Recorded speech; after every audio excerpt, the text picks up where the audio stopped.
relationship တစ်ခုကဖက်နဲ့တရံနဲ့တူတယ်ပေါ့နော်ကျွန်တော်တို့စကားပုံလိုမျိုးတစ်ခုရှိတယ်အဲ့ဒါဘာလဲဆိုရင်ကိုနဲ့တန်ရာကိုပဲရတယ်ဆိုတဲ့စကားတစ်ခုပေါ့နော်အဲ့စကားကတော့အနှဲငယ်သူကရိုင်းတဲ့ဘက်ကိုရောက်ပေမဲ့ဒီစကားကအယမ်းမှန်တဲ့စကားတစ်ခုဖြစ်တယ်ပေါ့နော်ကျွန်မဒီနေ့ဒီဟာလေးကိုနားလည်သွားတဲ့အခါမှာ relationship မှာဘာကြောင့်ပြဿနာတွေတက်လဲဆိုတဲ့ဟာကိုကျွန်တော်တို့ပို့ပြီးတော့သိမြင်လို့ရရဲပေါ့နော်ဒီရဲ့ဖက်နဲ့လေးဆိုရှင်ထောက်ဖက်နဲ့ဖြစ်တယ်ကျွန်တော်တို့ဖက်နဲ့ဆိုလို့ရှင်ဒီဘက်တရံကထောင်းမြင့်ဆိုရင်ဒီဘက်တရံကလည်းထောင်းမြင့်ဖြစ်တယ်ပေါ့နော် relationship ကလည်းအဲ့လိုပဲအများတန်းကျွန်တော်တို့ကတူတဲ့လူနှစ်ယောက်စုတာဖြစ်တယ်ပေါ့နော်လွန်ခဲ့တဲ့10နှစ်လောက်တော့ဆိုရင်ကျွန်မထက်အရန်ကိုတော်ပြီးမှအရန်ထက်မြက်တဲ့ဒူကိုကျွန်မကကိုယ့်ရဲ့ relationship ကို partner ဖြစ်လို့ချင်တယ်ပေါ့နော်ဒါပေမဲ့ကျွန်မမတီးခဲ့တာကျွန်မဖက်နဲ့အကောင်တော့စီးချင်တယ်ကိုကဒီလိုမျိုးဖက်နဲ့တရံကိုစီးချင်တယ်ဒါပေမဲ့ကျွန်မဘာဖက်နဲ့ဖြစ်နေလဲဆိုကျွန်မချက်ပေါင်းဖက်နဲ့ဖြစ်နေတယ်ပေါ့နော်ဖက်နဲ့ကအရင်လည်းညစ်ပတ်နေ relationship မှာဒီလိုမျိုးနှစ်ခုတွဲပြီးတော့စီးရဲဆိုတော့မရှိဘူးပေါ့နော်ညစ်ပတ်တဲ့ဖက်နဲ့ဆိုလို့ရှိရင်ကြံတစ်ဖက်ကလည်းညစ်ပတ်တစ်ဖက်ကအရန်တန့်ရှင်ပြီးတစ်ဖက်ကညစ်ပတ်တယ်ဆိုတာမရှိဘူးဘယ်ရောညာရောညစ်ပတ်တာဖြစ်တယ်ပေါ့နော်တကယ်လို့ကိုကဒေါင်းမြစ်ဖက်နဲ့ဖြစ်တယ်ကိုရဲ့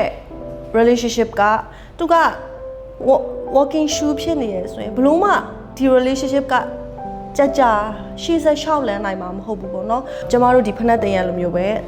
ကိုကဒီလိုလူဖြစ်တယ်ဆိုရင်ကိုကဒီလိုလူနဲ့ပဲကိုကတွေးဆောင်ရဖြစ်တယ်အဲကြောင့်ကျမအဲ့ဒါလေးကိုနားလည်သွားတဲ့အခါမှာလွန်ခဲ့တဲ့10နှစ်တော့ကျမအဲ့လိုပြောပြရတဲ့လူမရှိခဲ့ဘူးပေါ့နော်တကယ်လို့ကျမတို့ဘဝတက်တာမှာကျမတို့ထက်ပိုကောင်းတဲ့လူကိုကမျောလင့်တယ်ကျမတို့ထက်အများကြီးပြည့်စုံတဲ့လူကျမတို့ထက်အများကြီးပညာအရေးချင်းတွေတော်တဲ့လူကိုလိုချင်တယ်ဆိုရင်ကိုယ်တိုင်အဲ့လိုလူတယောက်ဖြစ်ဖို့လိုတယ်ကိုကစက်ပေါင်ဖက်နဲ့ဖြစ်ပြီးတော့မှကိုကဒီရောဖက်နဲ့ကိုစီးချင်လို့မရအောင်ကိုကတော့စက်ပေါင်ဖက်နဲ့ဖြစ်နေတယ်ဒါပေမဲ့ကိုကစီးချင်တာကဒီလိုမျိုးဆိုရင်ဒီလိုမျိုးဆိုတာမရှိဘူး relationship ကလည်းအဲ့တဘောတရားပဲပေါ့နော်ကျွန်မဒါလေးကိုအရင်နားလည်ပြီးတော့ရဲ့နောက်ပိုင်းမှာကိုတိုင်ကအရင် upgrade ဖြစ်ဖို့လိုတယ်ကိုအရင်ဂရုစိုက်ဖို့လိုတယ်ကိုအရင်ကျင်နာတတ်ဖို့လိုတယ်ကိုကအရင်အချစ်ခံခြင်းနဲ့ဆိုရင်ကိုကသူများကိုလည်းအဲ့လိုမျိုးချစ်တဲ့သူဖြစ်ဖို့လိုရယ်ပေါ့နော်ဒါကြောင့်ကိုအရန်အကောင်းဆုံးလူကိုလိုချင်ကိုတိုင်အရင်ဆုံးအကောင်းဆုံးလူတစ်ယောက်ဖြစ်ဖို့လိုတယ်ကိုချစ်ခြင်းအားဖြင့်ကိုကျင်နာပြီးတော့မှကိုရဲ့ဘဝကိုမြင့်တင်ခြင်းအားဖြင့်ကျမတို့ရဲ့အနာဂတ်မှာကျမတို့တွေးဆောင်ရမယ့်လက်တွဲဘဝ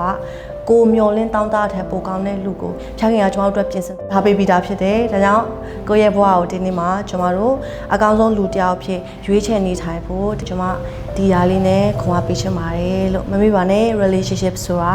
ဖက်နဲ့တရံဖြစ်ပါတယ်လို့ကိုနဲ့တူရာကိုပဲရမှာဖြစ်တဲ့အတွက်ကိုကအကောင်းဆုံးလူကိုရချင်ကိုကအကောင်းဆုံးလူအတော်ဆုံးလူအထက်မြတ်ဆုံးလူတစ်ယောက်ဖြစ်ဖို့ကိုတိုင်အရင်ကြိုးစားအားထုတ်ဖို့လိုပါတယ်လို့အားလုံးကျေးဇူးတင်ပါတယ်